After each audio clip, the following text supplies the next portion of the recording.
Fala, meus queridos. Hoje mais cedo, eu, a Débora e o Daniel estávamos visitando dois amigos, Marcelo e Gisele, e nisso tava lá uns parentes assim deles e a gente, não sei como, mas a gente começou a contar a nossa história, minha história da Débora, de como a gente se conheceu. E quando a gente tava contando essa história, teve um momento assim que o que eu tava falando assim me saltou, que é quando eu tava falando sobre a importância que um amigo teve pra mim na construção do meu relacionamento com a Débora, que foi o Marcelo Sauer. E quando eu tava assim, puxando assim pela memória, enquanto eu contava ali a nossa história de relacionamento, lembrei de vários momentos assim que o Marcelo, ele foi uma peça fundamental assim na minha vida. Até no vídeo que eu gravei, que eu bati o carro dando um cavalinho de pau, em um momento eu cito ali que teve uma pessoa que não me emprestou o carro, que feriu, que doeu, que foi justamente o Marcelo. Só que até abrindo aqui um parênteses, ele não tinha me emprestado, só que ele tava fazendo um negócio comigo. Quando ele eu tava na igreja, eu fui lá nele e falei assim, ô Marcelo, eu tenho que ir lá em, sei lá, eram umas 15 quadras assim de onde que eu precisava ir. Falei, Marcelo, eu preciso ir lá em tal lugar, será que você me empresta o seu carro pra eu ir lá resolver isso? E aí ele falou assim, ô Nathan, não te empresto. E ele tava no ensaio de louvor. Só que depois do ensaio de louvor, ele saiu, me procurou e eu fui a pé pra tentar lá resolver. E aí nisso, quando eu voltei e cheguei, ele falou, ô Nathan, você tá ficando maluco, cara? Eu só ia terminar de fazer o ensaio e eu ia te emprestar o carro. Só que você foi lá e foi na pressa. Aí eu falei assim, sabe como é que é, né? Gato escaldado tem medo de água fria. Eu fiquei chateado e eu fui a pé mesmo. Não com ele, né? Eu não fiquei chateado com ele, porque mesmo se ele tivesse tomado a decisão de não me emprestar mediante o que eu tinha feito, eu teria entendido. Mas quando eu tava pensando sobre isso, eu vejo como é fundamental que nós tenhamos relacionamentos saudáveis à nossa volta. É importante nós sabermos quais são as pessoas à nossa volta que servem como base, que servem mesmo como pontos assim de segurança, onde a gente pode voltar para eles para de alguma forma receber algum socorro, uma palavra de conforto. Talvez você tenha essas pessoas, talvez você não tenha. E se você não tem essas pessoas, eu recomendo de forma absurda que você corra atrás dessas pessoas, sabe? E se você se questiona assim, tá, Nathan, mas como é que eu consigo pessoas assim dessa forma? Eu lembro de um texto que tá lá em Provérbios, que eu nem vou abrir aqui agora. Não, vou abrir aqui sim. Tá aqui em Provérbios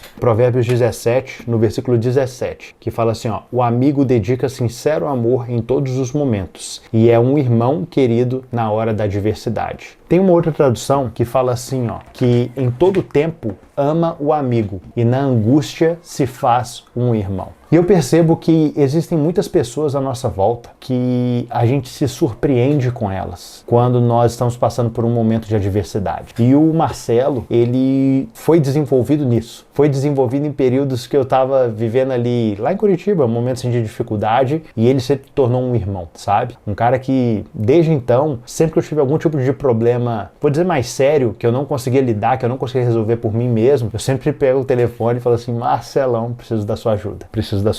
Inclusive, quando eu estava no relacionamento com a Débora, eu precisei de uma palavra de direção. E ele sempre esteve disponível e sempre com uma palavra de direção. Então, se você não tem essa pessoa, muito provavelmente você tem frequentado lugares errados. Você tem frequentado lugares que não são bons de se frequentar. Porque, muito provavelmente, você tem que mudar os lugares que você tem ido. Porque nos lugares corretos, o solo ele é fértil para que coisas boas sejam geradas ali. E muitas vezes, se você frequenta somente lugares que são distorcidos, lugares que são podres, sabe? Que não tem vida, não tem paz, você não vai encontrar amizades verdadeiras ali, sabe? Então você tem que procurar lugares saudáveis para frequentar para que você encontre esses amigos. Esse é o meu conselho. E eu realmente recomendo fortemente que você procure igrejas saudáveis para achar esses amigos. Mas o que eu queria trazer de mensagem hoje é isso. Falar que, cara,